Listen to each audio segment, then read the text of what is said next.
Raj power news ಚಾನೆಲ್ಗೆ ಸ್ವಾಗತ ಸುಸ್ವಾಗತ. ವಿಶೇಷ ಸಂದರ್ಶನ ಗುರುಪೂರ್ಣಿಮೆಯ ಗುರುನಮನ. ಗುರುಪೂರ್ಣಿಮೆ ಅಂಗವಾಗಿ ನಿವೃತ್ತ ಮುಖ್ಯ ಶಿಕ್ಷಕ ಕೆ.ವಿ. ಕೃಷ್ಣಮೂರ್ತಿ ಅವರಿಗೆ ಸನ್ಮಾನ. ಕೆ.ಆರ್. ಪೇಟೆ ತಾಲೂಕು ಕಿಕ್ಕೇರಿ ಹೋಬಳಿಯ ಗಂಗೆನಳ್ಳಿ ಗ್ರಾಮದ ಸರ್ಕಾರಿ ಕಿರಿಯ ಪ್ರಾಥಮಿಕ ಶಾಲೆಯ ನಿವೃತ್ತ ಮುಖ್ಯ ಶಿಕ್ಷಕರಾದ ಕೆ.ವಿ. ಕೃಷ್ಣಮೂರ್ತಿ ಅವರನ್ನು ಪತ್ರಕರ್ತ ಜಿ.ಪಿ. ರಾಜು ಅವರು ಆತ್ಮೀಯವಾಗಿ ಸನ್ಮಾನಿಸಿ ಗೌರವಿಸಿದರು. ಗುರುಗಳಿಗೆ ಶಾಲು ಹೊದಿಸಿ ಫಲಪುಷ್ಪ ನೀಡಿ ಗೌರವ ಸಲ್ಲಿಸಿದ ಜಿ.ಪಿ. ರಾಜು ಅವರು ಸಮಾಜದ ನಿರ್ಮಾಣದಲ್ಲಿ ಶಿಕ್ಷಕರ ಪಾತ್ರ ಅತ್ಯಂತ ಮಹತ್ತರವಾದದ್ದು ಎಂದು ಹೇಳಿದರು. ಪ್ರತಿಯೊಬ್ಬ ವಿದ್ಯಾರ್ಥಿಯ ಜೀವನದಲ್ಲಿ ಗುರುಗಳ ಮಾರ್ಗದರ್ಶನ ಶಾಶ್ವತವಾದ ಪ್ರಭಾವ ಬೀರುತ್ತದೆ. ಜೀವನದ ಮೌಲ್ಯಗಳು, ಶಿಸ್ತು, ಸಂಸ್ಕಾರ ಹಾಗೂ ಉತ್ತಮ ಪೂರ್ಣಿಮೆಯ ವಿಶೇಷ ಕಾರ್ಯಕ್ರಮಕ್ಕೆ ಸ್ವಾಗತ ಸುಸ್ವಾಗತ. ಗುರುಬ್ರಹ್ಮ ಗುರು ವಿಷ್ಣು ಗುರುದೇವೋ ಮಹೇಶ್ವರ ಗುರು ಸಾಕ್ಷಾತ್ ಪರಬ್ರಹ್ಮ. ಬಹುಶಃ ಇವೆಲ್ಲ ಒಂದಷ್ಟು ಕೊಟೇಶನ್. ತಾನು ಒಂದು ಅಕ್ಷರ ಕಲಿಸಿದಾತನು ಗುರು ಅನ್ನುವಂತ ಈ ಗುರು ಪೂರ್ಣಿಮೆಯಲ್ಲಿ ಪ್ರತಿಯೊಬ್ಬರು ಗುರು. ಬಹುಶಃ ಇವತ್ತು ನನ್ನ ಪುಣ್ಯ ಮತ್ತು ಇವತ್ತು ನನಗೆ ಒಂದು ಅಕ್ಷರ ಕಲಿಸಿದಾತ ಗುರು ಅನ್ನೋದಕ್ಕಿಂತ ಹೆಚ್ಚಾಗಿ ನನಗೆ ಅಕ್ಷರವೇ ಇಲ್ಲದ ಜ್ಞಾನಕ್ಕೆ ಅಕ್ಷರಕ್ಕೆ ತಂದು ನಿಲ್ಲಿಸಿದ ಗುರುಗಳು ಇವತ್ತು ಗುರುಪೂರ್ಣಿಮೆಯೊಂದಿಗೆ ನನ್ನ ಜೊತೆ ಸಂದರ್ಶನಕ್ಕೆ ಕೂತಿರ್ತಕ್ಕಂಥದ್ದು ಬಹುಶಃ ನನ್ನ ಸೌಭಾಗ್ಯ. ಇಂಥ ಒಂದು ವೇದಿಕೆಯ ಸೃಷ್ಟಿ ಮಾಡಲಿಕ್ಕೆ ಕಾರಣಕರ್ತರಾದಂತ ನನ್ನ ಗುರುಗಳಾದಂತ ಕೃಷ್ಣಮೂರ್ತಿ ಸರ್ ಇದ್ದಾರೆ. ಅವರಿಗೆ ಮೊದಲನೇದಾಗಿ ನನ್ನ ಕಾರ್ಯಕ್ರಮಕ್ಕೆ ನಮಸ್ಕಾರ ಸರ್, ಸ್ವಾಗತ ಸರ್. ನಿಮ್ಮ ಗುರುಗಳ ಒಂದು ಆಶೀರ್ವಾದ ಇವತ್ತು ಸಿಕ್ಕಿರ್ತಕ್ಕಂಥದ್ದು ಗುರುಪೂರ್ಣಿಮೆಯ ವಿಶೇಷತೆ. ಬಹುಶಃ ನಿಮಗೆ ಇವತ್ತು ನಮ್ಮೊಂದಿಗೆ ನೀವು ಸಂದರ್ಶನ ಇರ್ತೀರಿ ಅನ್ನೋಂಥದ್ದು ನನಗಿಲ್ಲ. ಸುಮ್ಮನೆ ನಾನು ಒಂದು ಕಾಮನ್ ಆಗಿ ಸರ್ ಇವತ್ತೊಂದು ದಿನ ನಮ್ಮ ಜೊತೆ ಇರಿ ಅಂತ ಹೇಳಿದೆ. ಆ ಸಮಯವನ್ನ ನೀವು ನನಗೆ ಕೊಟ್ಟಿದ್ದೀರಿ. ಬಹುಶಃ ನನಗೆ ಇವತ್ತು ಬಹಳ ಖುಷಿ ಆಗ್ತಿದೆ, ಸಂತೋಷ ಆಗ್ತಿದೆ ಸರ್. ನಿಮ್ಮ ಆಶೀರ್ವಾದ ಸದಾ ನಮ್ಮ ಅಂತ ನೂರಾರು ಶಿಷ್ಯಂದಿರಿಗೆ ಇರ್ಲಿ ಅಂತ ಬಯಸ್ತಾ ಸರ್, ನಿಮ್ಮ ಶಿಕ್ಷಣದಲ್ಲಿ ನೀವು ಕಲಿಸಿದಂತ ವಿದ್ಯೆ ಕಲಿಸಿದಂತ ಶಿಷ್ಯಂದಿರು ಇವತ್ತು ಯಾರ್ಯಾರು ಯಾವ್ಯಾವ ಮಟ್ಟಕ್ಕಿದ್ದಾರೆ, ಆ ಶಿಷ್ಯಂದಿರನ್ನ ಒಂದು ಕ್ಷಣದಲ್ಲಿ ಏನಾದರೂ ನೆನೆಸ್ಕೊಂಡು ಹೇಳಿದ್ದಾರೆ. ನಾನು 1987ರಲ್ಲಿ ಪ್ರಪ್ರಥಮವಾಗಿ ಅರಕೆರೆ HPDS ಮಾದರಿ ಪ್ರಾಥಮಿಕ ಶಾಲೆ ಅಲ್ಲಿ ವರ್ಕ್ ಮಾಡೋದು. ಇವತ್ತು ಅನಿಲ್ ಬಾಬು ಮತ್ತು ಇವತ್ತು MLA ಯಾರು ರವೀಂದ್ರ MLA ಅವರು ಅದರಲ್ಲಿ ಈಗ ಮಾಜಿ ಆಗಿದ್ದಾರೆ. ಮೊದಲು ಅವರು ನಮ್ಮ ಶಿಷ್ಯನೇ, ಬಟ್ ಅವರ ತಂದೆ ಯಶಸ್ವಿ ಕಂಡೆ ಅವರು ಒಳ್ಳೆ ಇದರಲ್ಲಿದ್ದಾರೆ. ಬಟ್ ಅವರೆಲ್ಲ ಅವರಿಗೆ ಭಾಳ ಪ್ರೋತ್ಸಾಹ ಕೊಟ್ಟರು. ಬಟ್ ಅಲ್ಲಿ ಏನಪ್ಪ ಅಂತಂದರೆ ಪ್ರತಿ ಒಂದು ಮಕ್ಕಳು ಶಾಲೆಗೆ ಕರೆಕ್ಟಾಗಿ 9:00ವರೆಗೆ ನಿಲ್ಬೇಕು. ಅಲ್ಲಿ ರಾಜಕೀಯ ಬೇಜಾರು. ನಿಮ್ಮ ಶಿಸ್ತಿನ ಬಗ್ಗೆ ನಮಗೂ ಗೊತ್ತಿದೆ. ಯಾಕಂದ್ರೆ ನಾನು ನಿಮ್ಮ ಶಿಷ್ಯನಾಗಿದ್ದು ನಿಮ್ಮ ಶಿಸ್ತು ಹೇಗಿತ್ತು ಅನ್ನೋದು ನಮಗೆ ಗೊತ್ತಿದೆ. ಅಲ್ಲಿಂದು ಬಹುಶಃ ಇವತ್ತು ನಿಮ್ಮ ವಿದ್ಯಾಭ್ಯಾಸವನ್ನ ಎಲ್ಲಿ ಪ್ರಾರಂಭ ಮಾಡಿದ್ದೀರಿ? ನಿಮ್ಮ ಸ್ವಂತ ಊರು. ಬಹುಶಃ ನೀವು ಮೊದಲನೇ ಶಾಲೆ ಯಾವುದು? ನನ್ನ ಮೊದಲನೇ ಶಾಲೆ ಕಿಕ್ಕೇರಿ ಪ್ರಾಥಮಿಕ ಶಾಲೆ. ಅದೆಷ್ಟು ಹೈಸ್ಕೂಲು ಇದು ಕಿಕ್ಕೇರಿಗೆ. ಕಾಲೇಜಿಗೆ ಅಂದರೆ ಟಿ-ಶರ್ಟ್ ಮಾತ್ರ ನಾಮಂಗಲಕ್ಕೆ. ಅಂದರೆ 1973ರಲ್ಲಿ ನಾನು SSLC ಪಾಸ್ ಆಗ್ತದೆ. ಪ್ರಪ್ರಥಮವಾಗಿ 103 ಜನ ಮಕ್ಕಳಲ್ಲಿ 3 ಜನ ಪಾಸ್ ಆದರು. ಆಗ ಪೇಪರ್ ಅದೇ ಲಾಸ್ಟ್ ನಮಗೆ.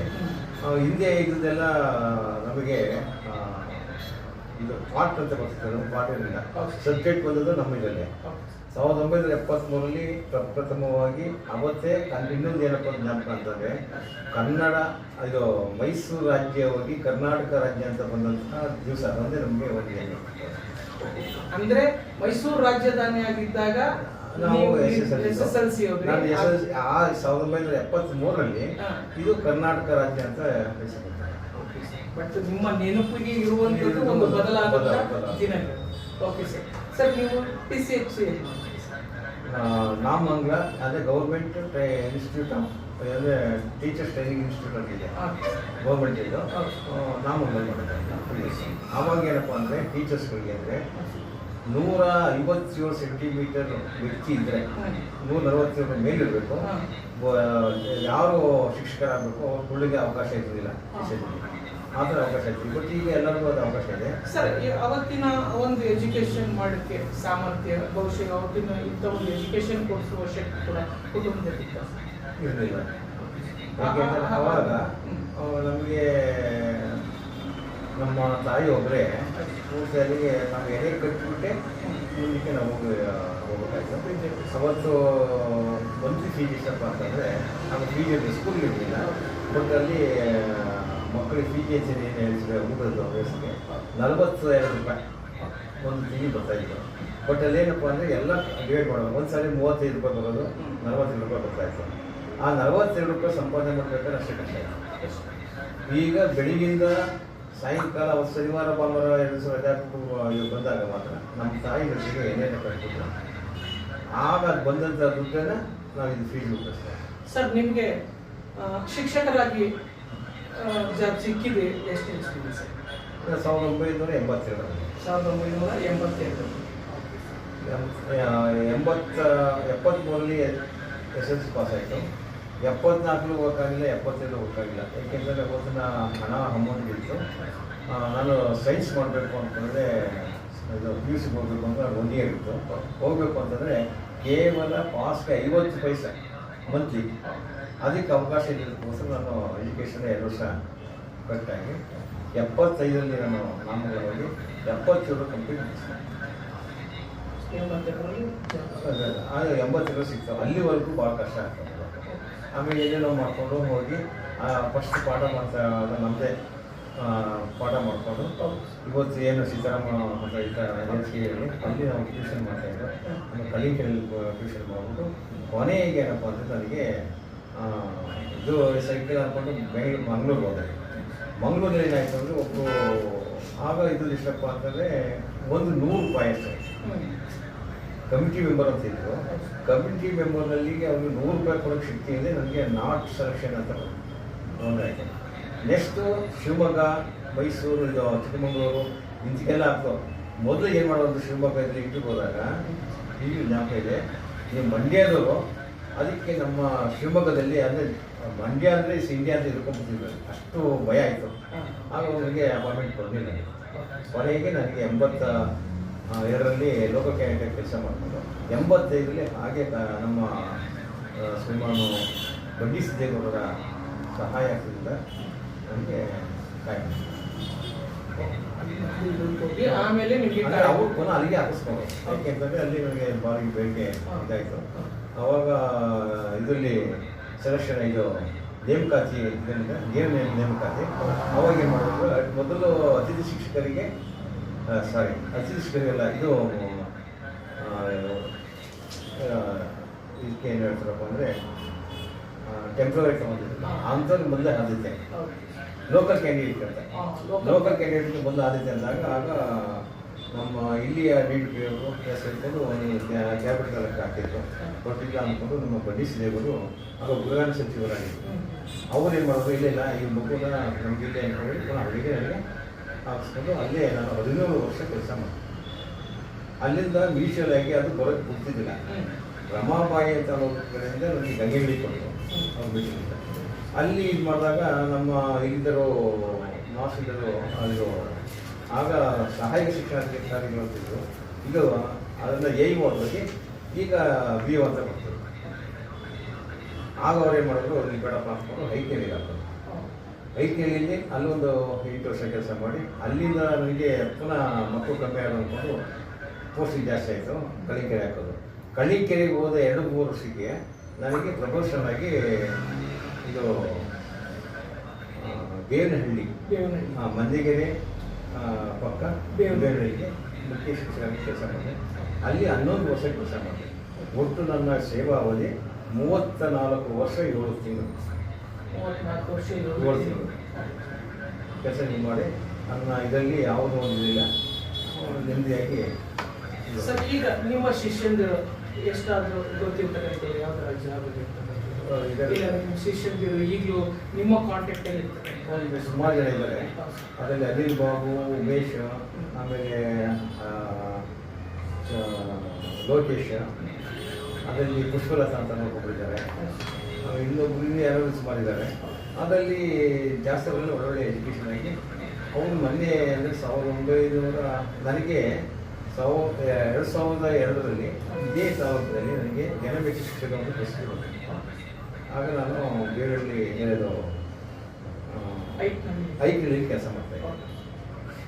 ಈಗ ಅವರೇನು ಮಾಡೋದು, ಈಗ ಒಂದು 3 ವರ್ಷದ ಹಿಂದೆ 1993-94 ಸಾಲಿನ ಮಕ್ಕಳು ಏನು ಮಾಡೋದು, ನನಗೆ ಅಭಿನಂದನಾ ಕಾರ್ಯಕ್ರಮ ಇಟ್ಕೊಂಡಿದ್ರು. ಅಷ್ಟೊಂದು ನನಗೆ ಅದೇ ರಿಟೈರ್ ಆಗೋಯಿತು. ಅವ್ರು ಭಾರಿ ಅದ್ದೂರಿಯಾಗಿ ಮಾಡೋದು. ಅವತ್ತು ಯಾರೋ ಇದ್ದಂಗೆ ಅವತ್ತು 25 ಜನ ಶಿಕ್ಷಕರು ಅವತ್ತು ಭಾಗಿಯಾಗಿ ಒಳ್ಳೆ ಇದನ್ನು ಸನ್ಮಾನ ಮಾಡೋದು. ಸರ್ ಇವತ್ತು ಒಳ್ಳೆ ಇದ್ದಾರೆ. ಸರ್ ನೀವೀಗ ಎಲ್ಲೇ ಓದಿದ್ದೀರಿ, ನೀವೆಲ್ಲೆಲ್ಲಿ ಮಕ್ಕಳಿಗೆ ವಿದ್ಯಾಭ್ಯಾಸ ಕಲಿಸಿದ್ದೀರಿ, ಆ ಜಾಗದಲ್ಲಿ ಎಲ್ಲವೂ ಕೂಡ ಇವರಿಗೆ ನಿಮ್ಮನ್ನು ಗುರುತಿಸ್ತಾರೆ. ಖಂಡಿತ ಗುರುತಿಸ್ತಾರೆ. ಈಗ ನೀವು ಅಲ್ಲಿ ಹೋಯ್ತು ಅಂದರೆ, ಅದು ನೀವು ಅರಕೆರೆಗೆ ಹೋಯ್ತು ಅಂದರೆ ಏನೇನಿಲ್ಲ, ನನ್ನ ಹೆಸರು ಗೊತ್ತಿಲ್ಲ ಈಗ. KVK ಅಂತ ಕರೆದು ಸಾಕು. ಬಂದವರೆ ಅಂತಂದರೆ ಅಲ್ಲಿದ್ದಂಥ ಅಲ್ಲಿ ಸುಮಾರು ಏನಪ್ಪ ಅಂದರೆ ಮೊದಲೇ ಗಾಡಿ ಇದೆ. ಅರಕೆರೆ 6,000, ಬಂದೂರು 3,000 ಅಂತ ಜನಸಂಖ್ಯೆ ಇದೆ. ಈಗ ಅದು 60,000 ಆಗಿದೆ. ಅರಕೆರೆ 60,000 ಇದೆ. ಬಂದವರು ಕಡಿಮೆ ಇದೆ. ಅದು ಮೈಸೂರು ಜಿಲ್ಲೆ ಸ್ವಲ್ಪ, ಇದು ಮಂಡ್ಯ ಜಿಲ್ಲೆ ಸ್ವಲ್ಪ. ಬಟ್ ಅದು ಏನಪ್ಪ ಅಂದರೆ ಮಧ್ಯದಲ್ಲಿ ಇರೋದ್ರಿಂದ ಒಳ್ಳೆ ಸ್ಥಳ. ಅಲ್ಲಿ ಎಲ್ಲ ರಾಜಕೀಯ ಇದ್ದರೂ ಅಲ್ಲಿ ಒಂದು ಇನ್ನೊಂದು ಏನಪ್ಪ ಅಂತಂದರೆ ಎಲ್ಲ ರಾಜಕೀಯ ಇದ್ದಾರೆ. ಅದೆಲ್ಲ ಬದಿಗೊಟ್ಟು ಏನು ಮಾಡ್ತಾರೆ, ಯಾವುದೋ ಸ್ಕೂಲ್ ಫಂಕ್ಷನ್ ಅಂತಂದರೆ ಎಲ್ಲ ಸೇರ್ಕೋತಾರೆ. ಬಟ್ ನಾನು ಕೆಲವು ಇನ್ನೂ ನೋಡಿದ್ರೆ ಅಲ್ಲಿ ರಾಜಕೀಯದಿಂದ ಕೊಟ್ಟೋಗ್ತಾ ಇರ್ತಾರೆ, ಸ್ಕೂಲ್ ಬಗ್ಗೆ ಗಮನ ಕೊಡೋಕ್ಕಿಲ್ಲ. ಬಟ್ ಅಕ್ಕಿಲ್ಲ ಆ ಥರ ಅಲ್ಲ. ಅಷ್ಟು ಸಂತೋಷವಾಗಿ ಮೊದಲು ಮಕ್ಕಳಿಗೆ ಆಯಿತು ಅಂತಂದರೆ ಯಾವೊಂದು ಕಾರ್ಯಕ್ರಮ ಮಾಡಬೇಕು ಅಂತಂದರೆ ತಾಲೂಕು ಸ್ಪೋರ್ಟ್ಸ್ ನಡೀತು ಅಂದರೆ ಪ್ರತಿಯೊಂದು ಮನೆಗೂ ನಮ್ಮ ಮಕ್ಕಳು ಕರ್ಕೊಂಡು ಹೋಗೋದೇ ಏನಪ್ಪ ಅಂದರೆ ಅವಾಗ ಅನ್ನಕ್ಕೆ ತೊಂದರೆ ಇತ್ತು. ಅವರು ಅಕ್ಕಿ ಬೆಳೆದಲ್ಲ ಅದನ್ನು ಊಟ ಮಾಡಿಸಿ ಅವರೇ ಬಡಿಸಿ ಅದು ಬಂದಂಥ ಮಕ್ಕಳಿಗೆ ಯಾವ ತಾಲೂಕಿನ ಇಷ್ಟ ಇರುತ್ತೋ ಆ ಮಕ್ಕಳಿಗೆ ಅವರೇ ಇದು ಮಾಡ್ತಾರೆ. ಅಂತಹ ಒಂದು ಜಾಗ ಅದು 17 ವರ್ಷ ಕೆಲಸ ಮಾಡಿದೆ. ಬಟ್ ಅದು ಒಳ್ಳೆ ಸ್ಥಳ. ಆಮೇಲೆ ಗಂಗೆಲಿಗಂತೂ ಅದು ಸರ್ ನಿಮ್ಮ ಸ್ಥಳೀಯ ಅದೇ ನಿಮ್ಮ ಸ್ಥಳೀಯಕ್ಕೆ ಬಂದ್ರಿ. ನಿಮ್ಮ ಸ್ಥಳೀಯಕ್ಕೆ ಬಂದ ತಕ್ಷಣ ಫಸ್ಟ್ ಗಂಗೆಲಿ ಅಲ್ಲಿ ಅನುಭವಗಳೇನು? ಅಲ್ಲಿ ಒಂದು ಸ್ವಲ್ಪ ಏನಪ್ಪ ಅಂದರೆ ಕೆಲವು ಜನಗಳೇನಪ್ಪ ಅಂದರೆ ಸ್ವಲ್ಪ ಎಲ್ಲಿ ಏನು ನಾಯಕರು ಬಟ್ ಇಲ್ಲಂದ್ರೆ ಮಕ್ಕಳು ಶಾಲೆ ಕಳಿಸ್ಬೇಕಾದ್ರೆ ಇದು ಮಾಡ್ತೀವಿ. ಅವ್ರನ್ನ ಮನವೊಲಿಸಿ ಅವ್ರು ಒಂದೇನಪ್ಪ ಅಂದರೆ ಫಸ್ಟು ನಮ್ಗೆ ಏನೋ ತಿಳ್ಕೊಂಡಿದ್ವಿ, ನೋಡಮ್ಮ ನಿಮ್ಮ ಮಕ್ಕಳನ್ನ ಯಾವುದೇ ಕಾರಣದಿಂದಲೇ ಬೇರೆ ಗ್ರಾಮಕ್ಕೆ ಅನ್ನಕ್ಕೆ ಸಹ ಕಳಿಸ್ಬೇಡಿ ಅಂತ ಹೇಳಿದ್ದೇನೆ ನಿಜ. ಬಟ್ ಅದರಂತೆ ಈಗಲೂ ನಡ್ಕೊಂಡಿದ್ದಾರೆ. ಈಗ ಶಿಕ್ಷಕರೆಲ್ಲ ಒಳ್ಳೊಳ್ಳೆ ಹುದ್ದೆದಲ್ಲಿ ಕೆಲವರೇ ಪೊಲೀಸ್ ಆಗಿದ್ದಾರೆ, ವಕೀಲ ಆಗಿದ್ದಾರೆ, ಮತ್ತು ಕೆಲವು ಹೊಸ ಕಟ್ಟಡ ಆಗಿದ್ದಾರೆ. ಮತ್ತು ಒಂದೊಂದು ನನಗೆ ಅದೇ ಒಂಥರ ಇದು ಈಗ ಅದೆಲ್ಲ ಬಿಟ್ಬಿಟ್ಟಿದ್ದಾರೆ. ಈಗ ಅವರು ಸ್ವಂತ ಇದು ಮಾಡಿದಾಗ ಅವ್ರು ಕೆಲವನ್ನ ಕಂಡಿದ್ದಾಗ ಅವರು ಇರುವಂಥ ಲೆವೆಲೇ ನನಗೆ ಒಂದು ವ್ಯಾಪಾರ ಮಾಡ್ಕೊಂಡೋಗಿ ಒಳ್ಳೆ ಜೀವನ ಸಾಕ್ತಾರೆ.